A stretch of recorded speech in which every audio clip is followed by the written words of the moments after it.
That took us to episode 4 of Game Changers, which was entitled, it's up here, When Duty Calls. First of all, chuckle at the title. Yep. But we move forward. Yep. This episode, no spoilers necessary. I think we all know where we're headed. This is the beginning, the rise, and continued rise. There is no fall here for Call of Duty. One of, how would you describe this? One of the most, best first-person shooter games? Would you go that far? Or, like, where does this fit in the lure of video games? Yeah, I mean, I would give it that, I guess. Yeah. Based on revolutionary, sales. Biggest, most popular, probably most popular. Are there any other first-person shooters that release annually like this one does? Annually? That's kind of a very difficult question. No. It's very specific to the development team. Like I believe it's like EA. I think it is. Yeah. That does it. They do like annual shit like that. Most people don't really do that.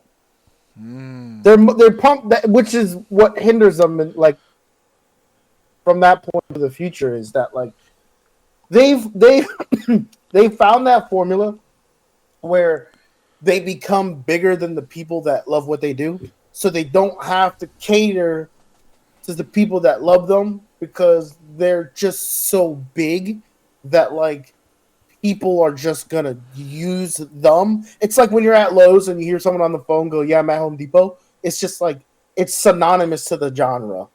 If you say Call of Duty, you think when you say first-person shooter, most people, especially at that time, upwards. So now probably not so much, but like in the middle of that time frame, you think Call of Duty.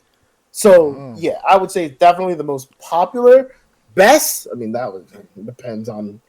That's subjective. Depends on like who you're fucking talking to. Yeah.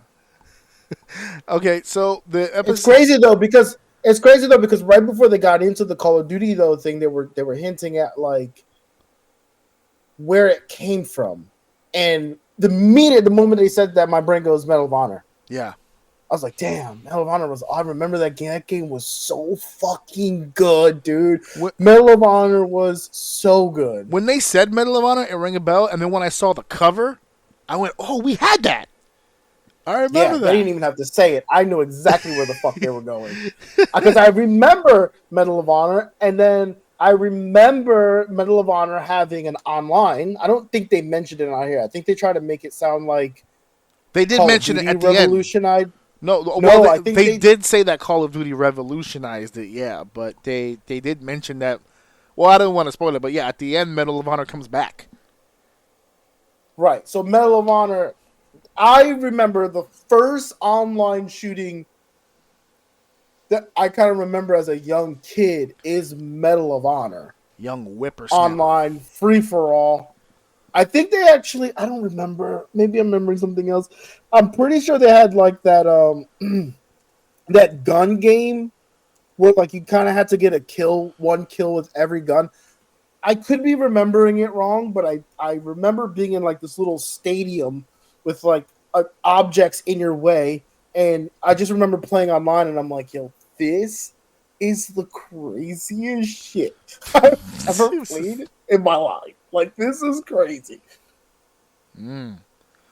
Well, the episode opens up with the gang of 4, and I wrote them down this time. David Crane, Larry Kaplan, Alan Miller, and Bob Whitehead. Boy, those have got to be the 4 whitest motherfuckers I have ever seen in my entire life.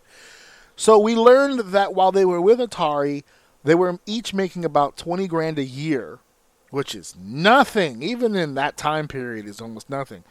But they were given a memo with the top 20 games that were released from Atari. They were ranked. They were ranked, 1 being the most successful, 20 being the least. And the whole point of the memo was to let them know that moving forward, we should really start concentrating on the IPs that we have more at the top of this list and make a lot less games that either connected to or were designed kind of like the lower end of the list. But what it did was it woke the boys up to the idea that of the 20 games that were on that of that list, which was the top 20, the 4 of them whether they worked tandemly or individually, made about 60% of those games. And the games themselves had made Atari a profit of $100 million. So he said, so do the math. 60% of 100, that's easy. So we've generated $60 million worth of profit for this company. And I'm glad you said this. So let me jump in here right now because I'm going to substantiate those numbers. You ready? I actually did work. Ready? Watch this shit. I'm prepared. Let's go. $20 million, which one of them calculated. He did $20 million for the company himself off his back. Right. He made $20 million. Do you know how much that is today? Oh, inflation? $164 million. Wow. Together, they made $60 million for the company. Do you know how much that was then in the 70s? How much? $488 million. Those four guys brought in $500 million to that company. Now, I wonder what the inflation is of the 20,000. 20,000 what? Like what? How much they were making? Yeah, if you took it, their salaries. If you did the inflation for the salary as well, if you did the inflation and said, okay, at that time they made 20,000 a year, what would that equate to now for the year? 20,000 in 1970 is equivalent purchasing power of 162,000. Okay. So 162,000 for the year with inflation, and you said they made $500 million profit for this fucking company. So if they eat right, so if they so if they each, let's say they each were getting paid $20K, that's about, let's say 2, 4, so that's $8 million that they were paying these guys to make. Wait, am I saying that right? No, that's 800K. I'm sorry. 800K for them to make $500 million. So they made cake here for them. Bro, like those numbers, my brain is eggs right now, making sure that I said that right. Don't do that. Eggs are expensive right now. Don't do that. They made 800K amongst each other and made the company close $500 million. That's bananas. Absolutely. And they told him to fucking kick rocks. Yes, I know. They made that much money for the company and was told to get we can get anybody to do that job. We can put a monkey in your chair. Let me tell you something. I'm sure anybody who listens to this can relate. If anyone ever tells you to go to your boss and say, hey, this is the value I bring to the company, if it ain't over $500 million fucking dollars, these dudes got told to fuck off. You think they're gonna give you a $5 raise? Get the fuck out of here. That might, and not for nothing, the way that you just said that might have been the reason why they told them to fuck off. They didn't want to set the precedent of these gamers, these game designer people, being able to walk into the room and demand more money. In spite of the fact that they generate it. 100% exactly what the fuck you just said. And that goes right back to what I was saying before about how, like, history, like, just weirdly repeats itself. And it's like, you can make the argument of, like, sure, like, not everyone can do that. Like you said, these guys make out of the, and this is top 20 is saying a lot, because this is a generation where I'm sure there were hundreds of thousands of games that are out there in the system. They made top 20. They made the bulk of it. That made the most fucking money for that company.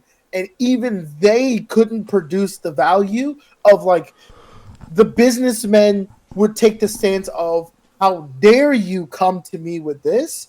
We don't fucking need you. Jesus right? Christ. Because if you think about it, though, like, are they wrong for thinking that? There's like I said, hundreds of games out there, and the one thing that those developers don't have, that the developers here that did good did, was my money. I don't need you. People can develop. We come up with the ideas. You just make it. Get the fuck out of here. I'll get someone else to do it. I swear that's the mindset.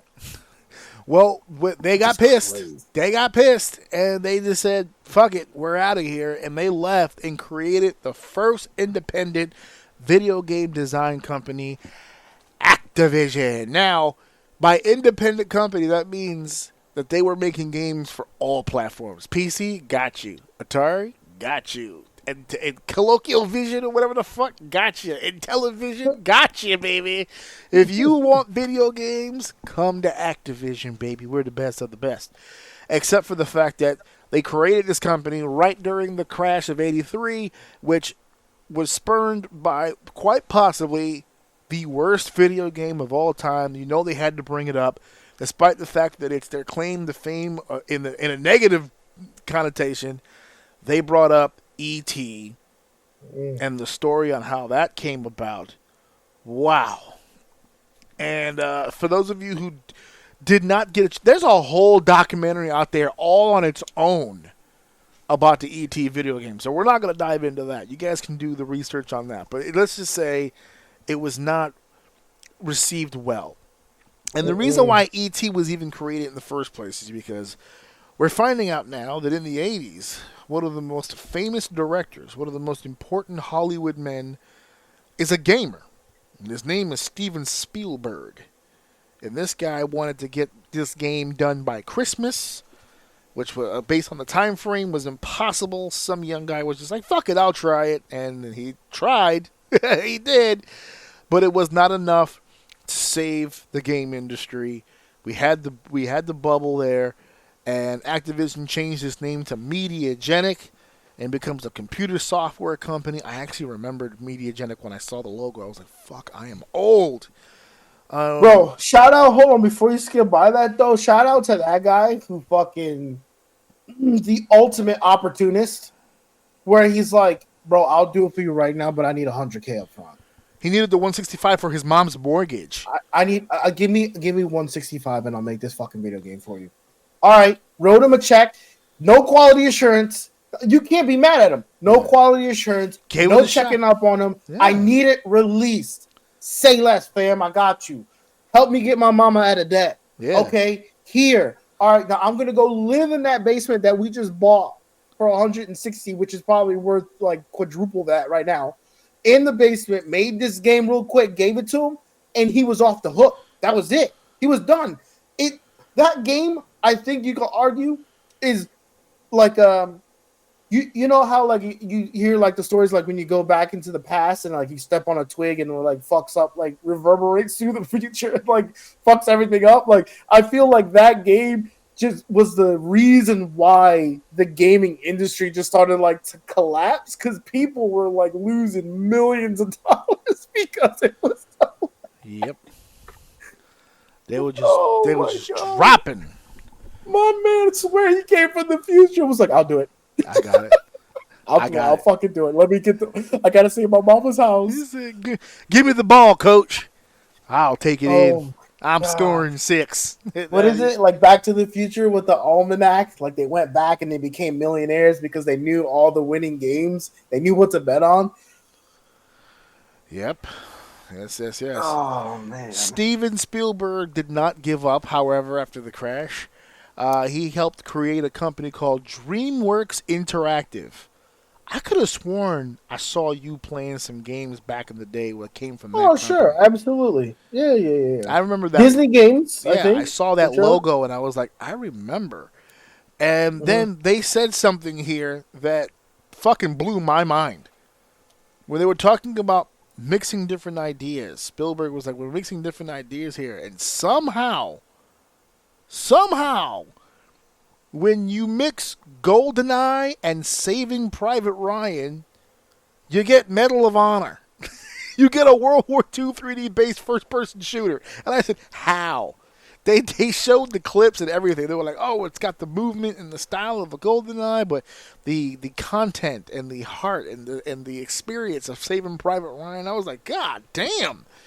If you've never seen Medal of Honor, and you've played GoldenEye and you've seen Saving Private Ryan, you're interested right now. I'm locked in. I'm like, what the fuck?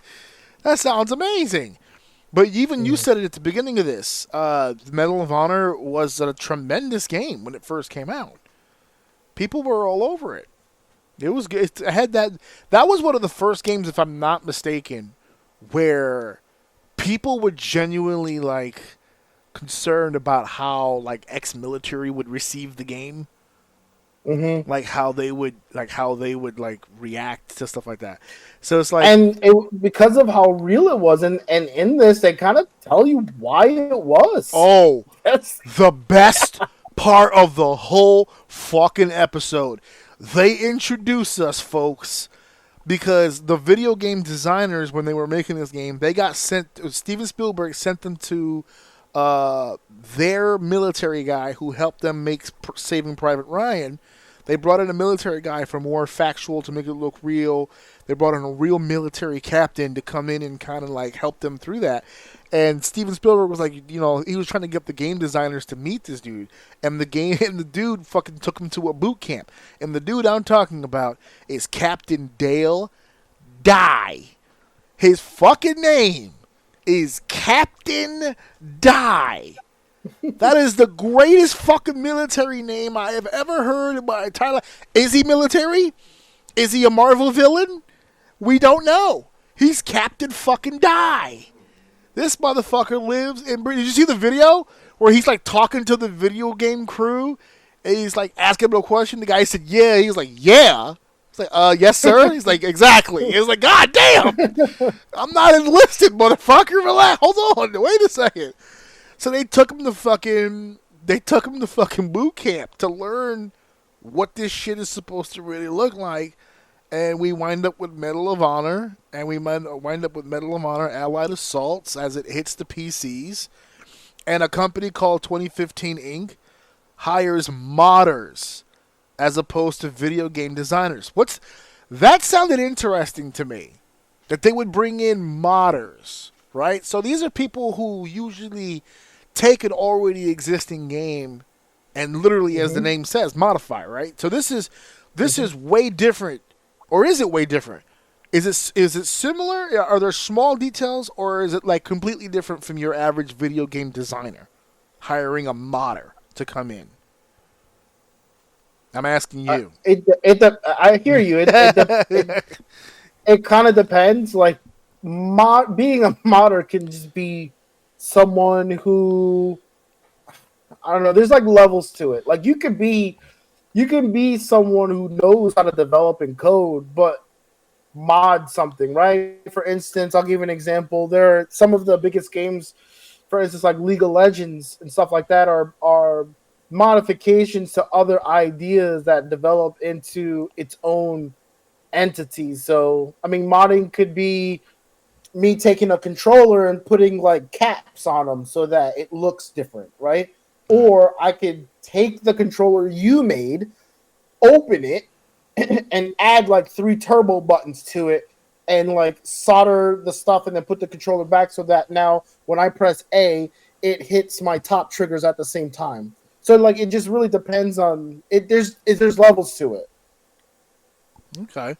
All right. Well, they hired the modders to come in and work on the game. Medal of Honor changes the game. This is what they said here. I wrote this down. Medal of Honor changes the game as far as endings go. They realized with this game that gamers were enjoying the fact that this game was more of just an experience as far as playing a game and trying to get to the end or trying to beat the boss or getting a sense of accomplishment. That with this game, they were learning that fans really do enjoy getting a more cinematic experience. There was more storyboarding here. There was more character development here than your usual video game. This was part movie, part video game experience, and they really did. I mean, they're a little biased. They made the game, but they did state that was one of the games that really started that aspect of gaming, of getting these stories out there, which I thought was pretty cool. And then they immediately slide into the fact that EA Games buys DreamWorks. So now they're merging with that company there. They become liquidated in. And then I kept fucking this up. I kept writing Infinity War like Marvel. Yeah. And it's not. It's Ward. Infinity Ward. Was created in a way that was very much like Activision. It was like a full circle deal. It was just like, we don't want to work for this company anymore. Yep. And then here comes Activision. They thought seemingly for the save. But again, But Yeah. again, like I said, history repeating themselves. Yeah. They didn't have anyone to run the business. Yeah, run the They business. There you couldn't go. make the money. Yeah. Oh, I forgot a name earlier for Activision because the guy admitted in the beginning he was like, "We're 4 video game designers. We don't know how to run a company." And I did mention Ray Kassar earlier, but Activision had their own kind of Ray by the guy by the name of Jim Levy, who pretty much did the same thing. Didn't really know shit about video games, but he knew business and he knew marketing, and that could have been your beginning of descent right there. They just wanted to be gamers, but this guy made it a business, and I guess that's the tradition that lives off today. So they do that, and this game, Call of Duty, gets credit for being. It starts off multiplayer online gaming. Yet it's right there at the cusp of that. Isn't that what you mentioned at the beginning? Where like this, they kind of gave that credit to Call of Duty. Then Activision wanted to do yearly releases, and Infinity Ward said, "Abso-fucking-lutely not. There's no way we can do that shit every year. That's too much. There's no fucking way." So they brought in, and it's in an era where, like he said, he did make mention, like games are way too complicated to make right now. How the fuck do you do all that inside of a year and then do it every year? Innovate also, innovate as build well. on top of that, yeah. So they brought in another company, Treyarch. They would rotate. So it would be Infinity Ward to drop one game. Treyarch would drop it the next game, but at least it gave them a 2-year cushion to figure out how they were going to make their games. Still not enough. So they brought in a third company, Sledgehammer Games, and then became a triannual game. But Infinity Ward was smart. Because if I'm not mistaken, I believe they said when it was Infinity Ward's time again, which for them was the 4th game, they took it out of the World War II era and modernized it and brought it back to, or not brought it back, but brought it to present time, which changed the whole landscape of the game. If anything, maybe you can speak on that. Was that the new lease on life for this? Could they have sustained it just being simply World War II all the way through? Was that a necessary change for their future? Maybe, but it's hard to argue considering how large of a success Modern Warfare was. It was revolutionary, Modern Warfare. That was 4, right? Modern Warfare. That was the one that changed. I believe 4 was Modern Warfare. Yeah, if I remember correctly. So we get to the ending of this episode, and I have a question for you for something that was not mentioned in the documentary, but there's something that you used to do when you were a kid that I thought of that wasn't mentioned here, and I wonder what role it played. Because when this thing first started talking about the games, they brought up the PlayStation a lot. And I remember on PlayStation, you had a game called SOCOM. Oh, yeah. That's not connected to this franchise, correct? No, because if it was, they would have brought it up. But that's what I'm saying. Remember. So, did the tradition continue on, okay, this is a success, so now other companies are like, oh, let's do our own military-style first-person shooter games. Is that where SOCOM comes into this? It was like an offshoot or something completely different? So it was, no, I mean, I honestly, I don't know. All I know is that SOCOM was a game that I heard of that I never really played too much, and then SOCOM 2 came out, and it was a huge success, and then, like, SOCOM 3 came out, and I think it started to, like, fall off, but I think that was also around the time where Call of Duty was, like, ramping up. So it's like they kind of started to, like, steal all of the people.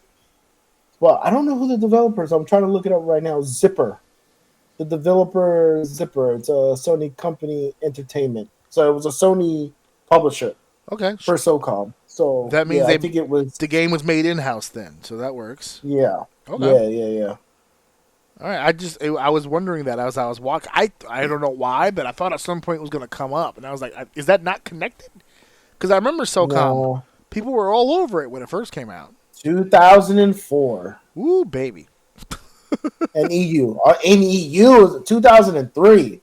It was 2004 in EU. NA was 2003.